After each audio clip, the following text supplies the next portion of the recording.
की थोडीशी शुगर खाल्लीच पाहिजे. तर हा सगळ्यात इतका चुकीचा म्हणजे समज आहे. कारण आपण जे काही खातो, तुम्ही पोळी भाजी खा, नाहीतर वरण-भात खा, नाहीतर काही, त्याची जाऊन शरीरामध्ये ही साखरच बनते. शिवाय नॅचरली अकरिंग शुगर्स कितीतरी पदार्थात आहेत, जसं काही अंजीर आहे, खजूर आहे.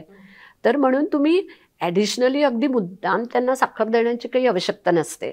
कारण ती त्यांना एनिवे मिळणारच आहे. म्हणजे कित्येक वेळेला आम्ही असं बघतो, की मुलांना आया जेव्हा दूध देतात, मग दूधमध्ये ते चॉकलेट पण टाकायचं, म्हणजे बोर्नव्हिटा वगैरे असं काही, आणि शिवाय 2 चमचे साखर पण टाकायची.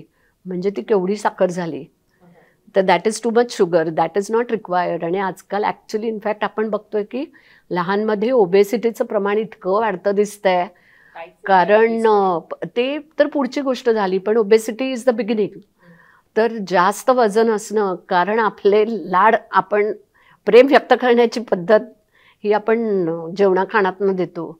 की मग मुलगा वरण भात खाणार की त्याच्यावर जरा जास्तच तूप टाका, नाहीतर कित्येक वेळेला ते वरण भातात साखर पण टाका, काहीतरी गोड द्या. असं आपलं इतकं टोटल शुगर इंटेक इतका जास्त आहे.